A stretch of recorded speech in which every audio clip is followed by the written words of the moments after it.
Welcome back to the GM Perspective. I'm your host, Preston Hobson, and today I'm joined by Schoenfeldt, Coach Nagy, Landon Harnett, and Zach Greco. And these are our wrestling coach and some of the players. Today we're going to be talking about GM wrestling. So let's get into it. Mr. Nagy, if you kind of want to start off and kind of introduce what GM wrestling is, you know, how long you've been a coach, stuff like that. Yeah, so I've been a coach for 7 years now. This is my first year taking over as head coach. Obviously, Ryan Cook was a coach before me who was kind of a legend in the General McLean wrestling world. He was a coach for probably longer than I've been alive at this point.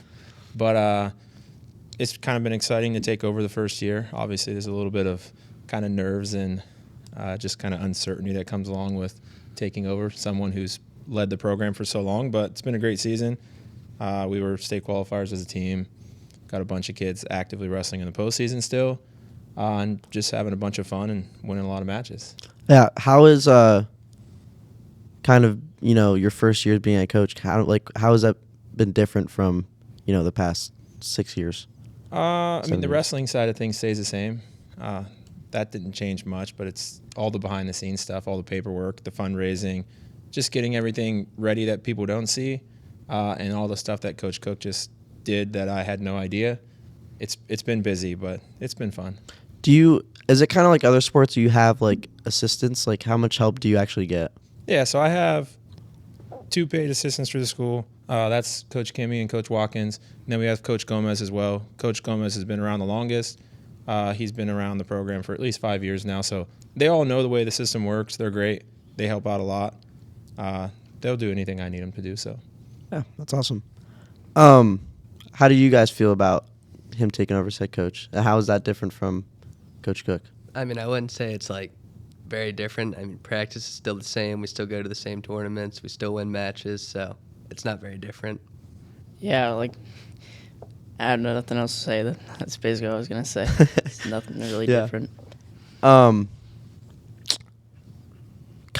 what were kind of the goals going into the season for the team, or maybe you guys individually? Yeah, so I can kind of talk on the team aspect a little bit. There's always some uncertainty starting a new wrestling season in general. You don't really know where people are going to fill out weight-wise. We had a couple holes that we were looking to fill early on. But, I mean, the goal is always to win. I guess when we first started, I didn't quite know how good we could be. And then we started getting people down to weights, and we started winning duels. And I was like, all right, this team could be one that goes really far. Unfortunately, our postseason led us to a wrestling powerhouse, whose name I'm not going to mention. But they're ranked in the country, and that kind of ended our team postseason. But I was super proud of the team. I was happy with the way we performed, and I think we were one of the best teams in Pennsylvania. Yeah. What were kind of your guys' goals going into the season? I mean, starting the season, I didn't know how good our team was going to be. I mean, it was just like start winning matches, I guess, and we did a lot of that. And then individually, I think everyone's goal is pretty much the same. Everyone wants to be at the state tournament, but not everyone will make it there. So, like, my personal goal is to place at regionals this year, make it to states. And, like, my goals would be a little bit different from Zach's. Yeah. Yeah, mine were, because I've only been doing this for 3 years. My sophomore and my junior year, they were kind of rough for me because I wasn't the best my sophomore year. But my junior year, I did a little bit better, but I think this year was my best year. So I think my goal going into this was just to win matches pretty much and just improve from my following years. Yeah. how did you prepare to like achieve your goals? Like, what kind of steps did you take? Just a lot of wrestling, pretty much, and like a lot of like your like diet goes into wrestling. Like, you got to be feeling good to wrestle good. So a lot of dieting, watching what I eat, and then obviously showing up to practice every day and practicing as hard as I can. Yeah, for me, I didn't really have to watch my diet all that much because I was kind of on like the lower weight classes. So mine were a little different than his. I would just work on things I needed to work on in practice and just show up to practice, and that was just how I focused on my wrestling. What does kind of like the off season look like for you guys? Because I know for a lot of sports it's different, but I'm not really friends with a lot of wrestlers, so I'm not really sure like what kind of work you guys put in or especially you too, like what does that off season look like for you? Getting ready for next year. Yeah. So there's essentially 3 main parts to a wrestling season, I'll call it, which for us is 12 months out of the year. It never really stops. Obviously, from October, we'll say November, through March is our traditional high school season. Once March ends, once we finish up the state tournament, we pretty much immediately transfer to Freestyle and Greco season, which we just consider our club season. We start doing a lot with Gold Shop Wrestling and things like that. That leads us through, if you're wrestling at Fargo, which is the goal usually from that, that's mid to late July. And then after Fargo, usually we'll have a couple weeks where we kind of take some downtime and it's just casual training. And then you start training for the big preseason events like Super 32 and Iowa preseason nationals and things like that. So it never really stops. If you want to compete at a high level, you're pretty much wrestling all year. Mm-hmm. And then there's a couple kids, obviously, that are multi-sport athletes that trickle in and out here and there. But generally speaking, it's all year. Yeah. So you guys both being seniors, what are you hoping to, I don't know if you're going to college or maybe wrestling college, or what is it kind of looking like after this year? So I'm not planning to wrestle in college. I'm planning to join the Border Patrol and work for them. But nice. I know, like, Clay, he's planning to wrestle in college, and he's pretty excited for that. So it's awesome. Yeah, I don't know if I'm going to college for sure, or I don't really know about my future quite yet, but I think I'm leaning towards more of the military, and I won't be wrestling there. But cool. So I know you guys aren't like directly wrestling in college, but do you think wrestling will be a part of your life still? Like, are you still going to go to the meets or anything?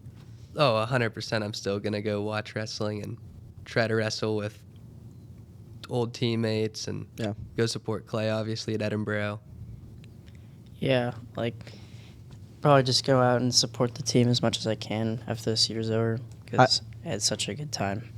How do you guys kind of feel about the underclassmen, like the future of GM wrestling? Oh, the future of GM wrestling is great. I mean, you have Mason McDonald, who's a sophomore. He is a stud. Like, he'll be at the state tournament a lot, I think. He'll be winning big tournaments. And then, I don't know, some kids kind of got to get big, I think. A lot of the heavier guys are leaving this year, so there might be some holes there, but they'll fill them up. Yeah. How are you kind of feeling about the future? Yeah, we have a lot of talent. Our middle school program right now, we have a lot of talent there. But just like kind of Landon said, like guys like Mason, like obviously we have Logan Hayes that'll be back next year, Luke Gray that'll be back next year. We have a lot of leaders for the team. Once those guys kind of step up and fill that role of being the guys we count on and winning tournaments and placing at states and stuff like that, it kind of, the next generation kind of follows suit. So we obviously have a tradition at General McLean of having a good wrestling team and having good wrestlers, and that's not going to change. How do you guys think wrestling kind of differs from a lot of other sports? I mean, I would say it's harder than every other sport. I mean, not every sport is like you're cutting weight and then you're going to wrestle multiple times a week against other teams, then you're just right back to practice. So that's like the hard aspect of it. Yeah, like I feel like the conditioning is a very big part in like how it differs from other sports, because people don't realize how much like physical strength it takes to be like a wrestler, and it's the diet also plays a part in how difficult it can be, because you have to watch your weight. Yeah, I don't think a lot of people even realize how much. I feel like you guys put in a lot. I know that. Do you guys still do the 12 a.m. practice? Yeah, or something like that. Yeah, we start our season with a midnight practice, 12:01 a.m. Yeah. As soon as the first day of practice starts, we're there from 12 to 1:30 a.m. Obviously, that's not a common thing. That's a once a year, but it's just something fun and unique that the guys get to do to start the season. Yeah, it's so you guys are like the first to like get at it, right, or something like that. Yeah. Yeah. How many years have you been doing that? We've been doing that for 3 or 4 years now. Cool. That's so awesome. that's kind of like a tradition that you've started then?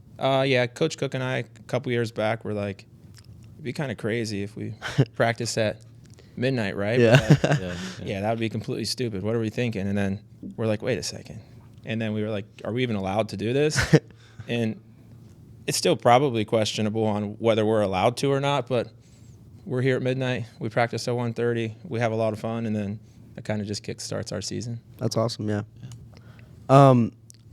So I kind of want to dive into maybe explaining how the postseason for wrestling works, because it's definitely different than, I mean, pretty much every other sport. So, I mean, whoever wants to kind of talk about that. So you start off your postseason, you go to sections, and sections is just like, I think it's 12 schools in your bracket, and then top 7 from that bracket would move on to districts, which districts actually starts today. And I don't know how many schools are in it, but there's 2 sections, and those sections combine to make the district bracket. And from districts, you have to take top 8 to move on to regionals. And then regionals is the tough one. They take top 4 to the state tournament. And then in the state tournament, you'll have 20 kids in your bracket, and then you have 8 placers. Awesome. What are kind of the hopes for this postseason? Are we looking? I know me and you were kind of talking before, but for the people that don't know, what was it kind of looking like? Yeah, so I mean, the goal is always to have a couple state medals at the beginning of March. The reality is for most wrestlers is that never comes to be. Like, everyone's goal is to win a state medal, but Pennsylvania is pretty unforgiving. I think in a best case scenario, there's a very good chance that we could have 5 to 6 wrestlers that are wrestling at the beginning of March, meeting their state qualifiers and giving themselves a chance to kind of bring home one of those medals. At that point, like, you never know. Yeah. Anyone can win a state medal once you get to the state tournament. Obviously, seedings and kind of your draw matters a lot. But if you make the Pennsylvania state tournament, you definitely have a chance of bringing home a medal. So our goal is to bring home a couple of those this year. Yeah, that would be awesome. And then when did you say we were talking about it? What was the last time we had won states, or someone had won states? The last time someone's won it, it's been a really long time. I don't know the exact year, but it certainly was probably before I was born. Yeah, so I'm going crazy to assume the 80s. Jeez. We've had 2 finalists at least since then. Most recent would have been Ethan Laird, who would have been around 2018, somewhere around there. He got second. Yeah, I feel like PA wrestling's got to be one of the hardest states to wrestle in. I feel like a lot of wrestling I see is done in Pennsylvania. So yeah, Pennsylvania is the hardest state for wrestling. There's no questions asked. If you ask anyone who wrestles anywhere, what's the best wrestling state, they're going to say Pennsylvania. Yeah. If you're a college coach, you're recruiting kids from Pennsylvania to be on your team. If you're trying to win national titles at the Division I level, there's a good chance there's people from PA that are in the mix to do all those things. So, do you guys feel that when you're competing, that it's like, wow, these guys are... Oh, 100%. Like, you'll go to, like, preseason tournaments and you're wrestling kids that are state placers from West Virginia and all these other states, and they are nowhere near as good. Yeah. So I guess that also means that you guys are, like, part of the best. That's right. How does that feel? Feels pretty good, I guess. I mean, I might not be the best, but just part of PA in general. It's pretty cool. Yeah. What are kind of some of your guys' favorite memories from wrestling or, being with GM Wrestling? Oh, beating Cathedral Prep this year twice, 100%. I mean, I think that beats any other memories from my high school career. Yeah, that was a good one too. But I feel like when I got my sophomore year, there was a coach and he nicknamed me Bambi, and that's how I got my nickname there. It's just kind of stuck with me from there. Yeah, it's awesome. What's kind of been your favorite memory?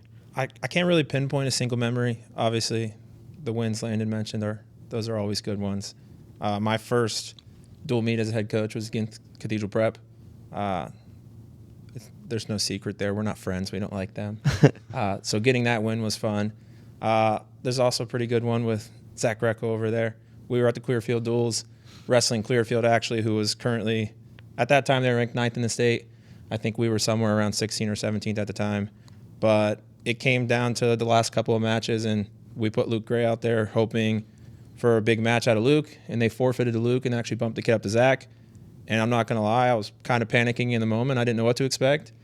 But Zach kind of went out there and sealed the deal for us. He ended up winning 17-11, I believe it was, in maybe the craziest wrestling match I've ever coached in my entire life. So that's definitely ranks up there with one of the best memories. What's kind of like the environment for wrestling? Is it like really loud and like, you know, a bunch of people cheering? And because I know there's a bunch of different matches going on at once, right? So it's kind of hard. No one's really watching one unless it's like, you know, two schools or. Right. It depends on, I guess, what we're at. So if you're at a tournament, which is what you just explained, where there's multiple mats going on, depending on what part of the tournament you're on, it could be super chill or it could be complete chaos. Like when we're talking what we consider the blood round, like the blood round at the region tournament where you win your state qualifier, you lose and your season's over, it's pure chaos. There's parents yelling their heads off. There's teammates going crazy, coaches going crazy. It's just absolute madness. Some of those dual meets, like we were just talking about, like those competitive duels, it's the same thing. It's absolute madness. Dual meets are kind of the unique part where you could have like an hour and a half straight where it's just chaos. And then by the end, you're just like, whoa, I need a second to kind of like decompress. But then you get the other side where you show up to a little gym at a small school that's not really known for wrestling, and there's 20 or 30 people in the stands, and it's like, it's different. Yeah. How do you guys kind of handle that pressure of, you know, hearing everyone cheering and yelling, or, you know, kind of just preparing for a match? I mean, personally, I love wrestling in front of a big crowd. I like all the cheering. I like everyone watching. But when you're actually wrestling, you just kind of got to, like, tone it out. You got your headgear on, so it's a little harder to hear what people are actually yelling. And once you're wrestling for 6 minutes, it's like you're focused on your wrestling and not what people are saying. So it's easy to tone it out. I feel like I'm kind of like the complete opposite because this is my first year when I actually got to wrestle in front of, like, the big crowds. And it was very nerve-wracking because, like, everyone's, like, flipping out. And if you do something wrong, then the other side starts flipping out and you start, like, you know, breaking and not really focused and stuff. But when you wrestle, like, away matches, it's not as, like, big as pressure. And, like, if you win there, then, you know, your side, they're flipping out. But the other side, it's just kind of different for me than him because he's been wrestling longer. Yeah. How do you guys kind of handle, like, the mental aspect of, like, you know, having to cut weight or gain weight or, you know, keep a track? Like, I'm sure it's a lot. Yeah, it is a lot. I mean, you just got to stay strong and, like, realize that cutting weight is not the actual sport of wrestling, and cutting weight should be the easy part of wrestling. And, like, making that weight should be fairly easy, and you just have to go out there and wrestle. Yeah.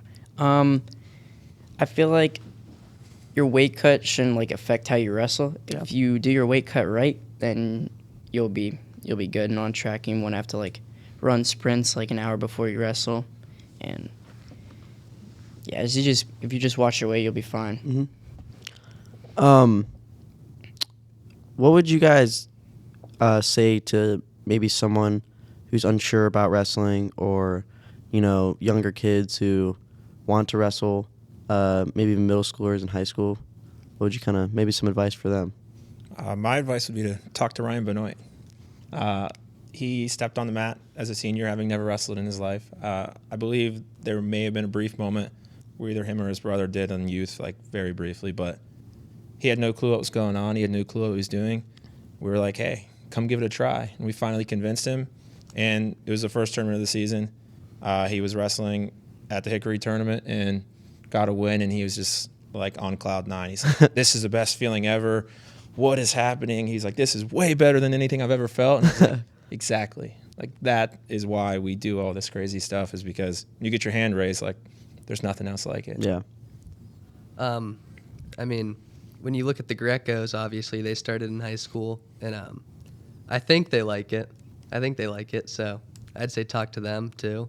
I mean, they show up to practice every day and work hard. So Yeah, I feel like if you just talk to one of the guys who's been doing it for a while, like Peter Sajikov or Clay Kimmy, I feel like they'll give you an honest answer because they've been doing it the longest. Yeah. Well, as we sort of kind of wrap it up here, I'd like to say thank you guys for, you know, coming out here, taking your time to be on the podcast and talk.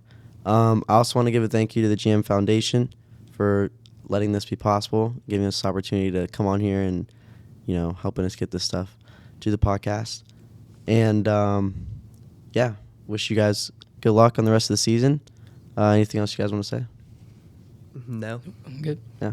Now just excited to kind of continue chasing some greatness this season and keep an eye on all the socials and everything, because there's going to be a lot of state qualifiers coming from GM here real soon. That's right. It's awesome.